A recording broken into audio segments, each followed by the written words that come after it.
আবারও ধ্যানে বসতে হবে, কঠোর তপস্যা করতে হবে। আমি কিছুতেই পারস্যের বংশধর ওই শাহজাদিকে বাঁচতে দেব না। আমি আমার মরা পিতার দিব্যি নিয়ে তাকে কথা দিয়েছিলাম, আমি আমার কথা রাখবো, নয়তো আমার পিতা শান্তি পাবে না। বাবা, তোমার বয়স হয়েছে, তুমি ওখানে গিয়ে কি করবে? তুমি এখানে থাকো না বাবা, তুমি বনে নিরাপদ নও। বনে তুমিও তো নিরাপদ নও বাবা, তারপরও তুমি কেন বারবার বিপদের মধ্যে যেতে চাও? আমি ঘুমাতে পারি না বাবা, আমি চোখ বন্ধ করলেই সেদিনের সব কিছু আমার চোখের সামনে দেখতে পাই। এর থেকে বাঁচার উপায় একটাই, জাদুকরের সেই ভয়ঙ্কর মৃত্যু দেওয়া, যেটা সে আমার মাকে দিয়েছিল। কাকাতুয়া, তুমি থামলে কেন? বলো, কেমন করে জাদুকর ভৈরবের জীবন প্রদীপ নিভে যাবে? কবে শত্রুমুক্ত হবে মানবকুল? ও সেই সবে ওর লোভে, কিন্তু ইরাবতী যে কেন এত লোভী হলো সেটাই একটা রহস্য।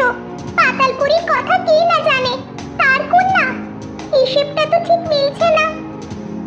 মানবকুলকে বাঁচাতে যদি আমার বোনকেও বলি চড়াতে হয়, তবু আমি পিছুপা হব না। আমি আমার মাকে প্রতিজ্ঞা করেছিলাম, তার অসম্পূর্ণ কাজ আমি শেষ করব। কিন্তু দেখো না, কতটা সময় পার হয়ে গেছে। প্রাসাদে ফিরে চলো ঈশান, এখন এখানে আর কিছুই করার নেই। ওদিকে পরিণীতা ঘুমের মধ্যেই শুনতে পেল একটা মেয়ের কণ্ঠ। সাত রানীর আদরের কন্যা, তুমি কত সুখে ঘুমাচ্ছ, কিন্তু তোমার সুখে যে তোমার কাছের লোকেরই নজর পড়েছে। সময় থাকতে আটকাও। তুমি কে? কে আমার সুখের অবসান করতে চায়? তুমি আমার সামনে কেন আসছো না? হ্যাঁ, আমার সামনে এসো। কেমন করে তোমার সামনে আসবো আমি? তুমি তো কত লোকের সাহায্য করেছো, আমার কথা তোমাকে কেউ বলেনি? আমাকে কি তুমি উদ্ধার করতে আসবে? তুমি তুমি কোথায় আছো? কিভাবে তোমাকে উদ্ধার করব? বলো, আমাকে বলো। পরিণীতা, পরিণীতা, কি হয়েছে? চোখ খোলো পরিণীতা, কে কি বলবে তোমাকে? তুমি খারাপ কোনো স্বপ্ন দেখেছিলে হয়তো। পরিণীতা। রাজপুত্র, ওই মেয়ে কণ্ঠ আমাকে কিছু বলতে চায়। তুমিও যেমন, হয়তো দুঃস্বপ্ন ছিল, যার কোনো মানে ছিল না। সকালে যে রাজসভা বসবে, কুমারকে দায়িত্ব বুঝিয়ে দিতে হবে। কত কাজ বাকি বলো তো। ঘুমাও পরিণীতা। রাজপুত্রের কথাই পরিণীতা ঘুমানোর চেষ্টা করে, কিন্তু পরিণীতার ঘুম আর আসে না। সে বুঝতে পারে না সে কি করবে। ওদিকে রাজপুত্র আর পরিণীতার কথা শুনে নেয় ইরাবতী। না, কিছুতেই কাল কুমার রাজ্যের ভার নিতে পারবে না। এতদিন আমি সব দেখেছি, সবটাই আমার অধিকার। এমন কিছু করতে হবে যাতে সাপও মরে আর লাঠিও না ভাঙে। ওদিকে কুমারের চোখে ঘুম নেই। রাজ্য সামলানোর কোনো কায়দা তো সে জানে না। ভুল হলে তার পিতার মান সম্মানের দিকে প্রজাদের আঙুল উঠবে। কি ব্যাপার, তুমি এখনো কেন ঘুমোতে এলে না? আমি সেই কখন থেকে তোমার পালঙ্ক সাজিয়ে বসে আছি। কি হয়েছে?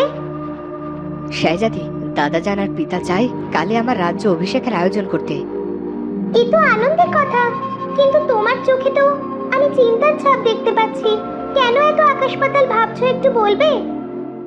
আমি কি সত্যি এই বড় দায়িত্বের উপযুক্ত? আমি পারবো তো সব সামনে নিতে? কেন পারবে না? মনে সাহস আর সৎ পথে চললে কোনো কাজই কঠিন নয়। আর তুমি কেন এত ভাবছো? তোমাকে পথ দেখানোর জন্য তো তোমার পাশে তোমার পিতা আছেন, আর সবচেয়ে বড় কথা, তারা তোমাকে উপযুক্ত বলে মনে করেছেন। ব্যাপারটা কি আসলেই এত সহজ হবে শাহজাদি? আমি পারবো তো আমার 4 পুরুষের এই রাজ্যকে টিকিয়ে রাখতে? কঠিন কাজও সহজ মনে হবে যদি তুমি সেটা সহজ করে দেখো। আর তাছাড়া তোমাকে মন্ত্রণা দেওয়ার জন্য তো মা আর আমি আছি। আমরা ঠিক পারবো, দেখো। পিতা, মাতা আর দাদাজানের ভরসা রাখতে তুমি শুধু কখনো পিছিয়ে পড়ো না। সত্যি শাহজাদি, এজন্য সকলের জীবনে অর্ধাঙ্গিনীর প্রয়োজন রয়েছে। একজন ভেঙে পড়লে আরেকজন কত সহজে তার কথা আর বুদ্ধি দিয়ে এগিয়ে নিয়ে যেতে পারে। যোগ্য অর্ধাঙ্গিনী পারে সঠিক মন্ত্রণা দিতে। এদিকে হঠাৎ করেই নদীর পানি বেড়ে গেল, জমিতে ফাটলের সৃষ্টি হলো, আর রাজপ্রাসাদের গোপন দরজা আপনা আপনি খুলে গেল। না না, আমার গণনা কিছুতেই মিথ্যে হতে পারে না। সে এসে গেছে, তার পা পড়েছে এই অঞ্চলে। এবার কি হবে? রাজগুরু মশাই, জলদি চলুন, গুপ্ত দরজা আপনা আপনি খুলে গেছে। এবার যে সব ধ্বংস হয়ে যাবে। কে বলছেন মহারাজ? আমিও যে গণনায় এমনটাই দেখলাম। তবে কি বড় ঝড় এসে গেছে? এত তাড়াতাড়ি সে কেমন করে মুক্তি পেতে পারে? তার তো আসার কথা ছিল না। কে যোগান দিচ্ছে তার শক্তির? এখন কি আমাদের আর কিছুই করার নেই? এবার দরজা খুলে গেলে তাকে আটকানোর সাধ্য আর আমার নেই। এবার যা হবে সামনাসামনি। আমার মনে হয় সব ইতিহাস সবাইকে এবার জানানোর সময় এসেছে। পরিণীতা মা নিশ্চয় বুঝতে পারবে কেন এত বড় সত্য আড়ালে রাখা হয়েছিল। না মহারাজ, সবে ওরা একটু স্বস্তি পেয়েছে। থাক না কটা দিন, এর মধ্যে কোনো না কোনো উপায় ঠিক বের হয়ে যাবে। কিন্তু তাতে যদি বড় কোনো অঘটন ঘটে? অঘটনের আর বাকি কিছু নেই মহারাজ। তবে এবার আমাদের কাউকে হারাতে হবে, কারণ সে একবার ফিরে এলে কাউকে সাথে না নিয়ে যে ফেরত যায় না। আর কত প্রিয়জনকে হারাতে হবে বলতে পারেন রাজগুরু? জীবনে যাকে আঁকড়ে ধরতে চেয়েছি সেই আমাকে ছেড়ে না ফেরার দেশে পাড়ি জমিয়েছে। গুনে গুনে যে আর শেষ হতে চায় না।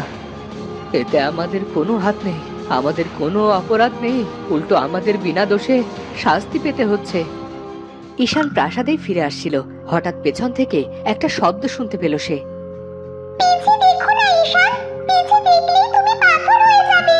তুমি জানো এটা কিসের শব্দ? জাদুকর এক পিশাচিনীকে ডেকেছে। জাদুকর কাটাপ্পা ভৈরব এবার তার সব শক্তি সেই পিশাচিনীকে দিয়ে সারা পৃথিবীতে রাজত্ব করবে। সেই পিশাচিনীকে কে মারবে? এতে পরাজয় কি কখনো হবে না? তুমি তো একজন বীর, তোমার হাতেই আছে এদের পরাজয়। কিন্তু সেটা মোটেও সহজ হবে না, কারণ ওদের দুর্বলতা ওরা কখনোই প্রকাশ করে না। তুমি এত কিছু কেমন করে জানলে? ভাগ্যিস তুমি ছিলে আমার সাথে। এখন এখানে থাকা নিরাপদ নয়, ফিরে চলো, পরে আমি তোমাকে সব বলবো। চলো।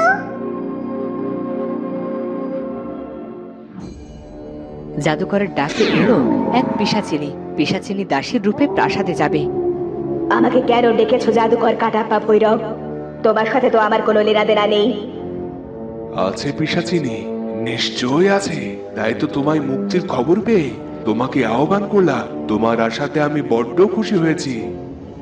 আহ, তোর রং তামাশা একটু বন্ধ কর, কাজের কথা বল। আজ তো আমি ওই রাজবাড়ি একেবারে গুড়িয়ে দেব। আবার ভুল করছো।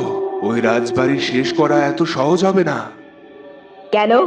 কি আছে ওখানে? বোকা জাদুকর, আমার শক্তির ব্যাপারে তোর কোনো ধারণাই নেই।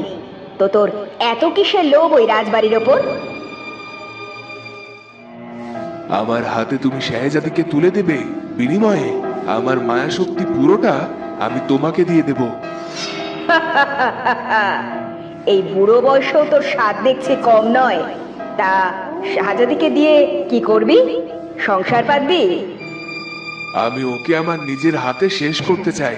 ওই পারস্যের রাজবংশকে আমি নির্বংশ করতে চাই। বেশ, তুই যা চাস তাই পাবি। আমি এখনই সেখানে যাব। না, এখনই গেলে তুমি এক প্রহরও ওদের সাথে টিকতে পারবে না। ওদের শক্তি তুমি জানো না, কিন্তু আমি জানি। শক্তি? কিসের শক্তি? ওরা এত শক্তি কিভাবে পেল? প্রাসাদে আছে রাজপুত্র সূর্য, 7 রানীর টেকো মেয়ে পরিণীতা, আর ওদের পুত্র রাজকুমার পৃথ্বীরাজ, আর পারস্যের শাহজাদি, আর সাথে আছে বুড়ো মহারাজা, আর ওই বদমাস রাজগুরু। এই কয়টা মানুষ টপাটপ গিলে খাওয়া আমার জন্য কোনো ব্যাপারই নয়। তুই একদম ভয় পাস না। অনেক দিন রাজ রক্তের স্বাদ পাইনি, মনটা বড্ড ছটফট করছে। ভুলেও সেসব করতে যেও না, কারণ ওরা সকলেই শুভ শক্তির বর প্রাপ্ত। ওদের ছুলেও তুমি ঝলসে যাবে। এসবের কিছুই প্রাসাদের কেউ জানতে পারল না। কিন্তু এই বিপদের আজ পেল ঈশান। কিন্তু সে একা কি করবে? বাবা, তুই এসেছিস? আমি যে বড্ড ভয় পেয়েছিলাম। আচ্ছা বাবা, শুভ শক্তিকে সুরক্ষিত আর মানবকুলকে রক্ষা করার জন্য যদি তোমার আদরের কাউকে বলি করতে হয়, তখন তুমি কি করবে? কোনো কিছু না ভেবেই সেই প্রিয় জিনিসটা আমি মানবতার সেবায় বিলিয়ে দেব, কারণ মানুষের কল্যাণের জন্য নিজের কোনো স্বার্থ রাখতে নেই। জানো বাবা, ইরা জাদুকরের সাথে হাত মিলিয়েছে। যারা এতদিন ওকে আগলে রেখেছে, ও তাদের ক্ষতি করতে উঠে পড়ে লেগেছে। কি বলিস ঈশান? আমার ইরা? হ্যাঁ বাবা, সবার ক্ষতি শুধু নয়, ওর নিজেরও ক্ষতি করছে। ও বুঝতেই পারছে না, ও আগুন নিয়ে খেলছে। আর সেই আগুনই ওকে পুড়িয়ে ছাই করে দেবে। বাবা হয়ে মেয়ের এমন পতন আমি কি করে সইব? ইরাবতীকে ওই জাদুকর ভৈরব কোনো জাদু নিশ্চয় করেছে। অকারণে আয়না পরিষ্কার করে কি হবে যখন ময়লা জমেছে নিজের চেহারায়। আমি আসছি মহারাজ, আমি আসছি। এবার দেখো এই পিশাচিনীর তমসা কি করে। এবার তোদের চোখের পানি আর কোনো দিন শুকাতে দেব না। ধ্বংস করে দেব শুভ শক্তিকে। পৃথিবীতে কেবল একটি শক্তি রাজত্ব করবে, আর তা হলো অশুভ শক্তি।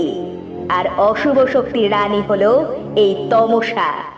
বহু বছরের পুরনো ইতিহাস আবার জেগে উঠবে। সময় শুরু হয়ে গেছে। তো বন্ধুরা, এবার কি হবে? পিশাচিনী কি তার লক্ষ্যে পৌঁছতে পারবে? সেটা জানবো আমরা পরের পর্বে। আর আজকের ভিডিওটি ভালো লাগলে অবশ্যই চ্যানেলটি সাবস্ক্রাইব করে বেল আইকনটি বাজিয়ে দিও। দেখা হচ্ছে পরের ভিডিওতে। ধন্যবাদ।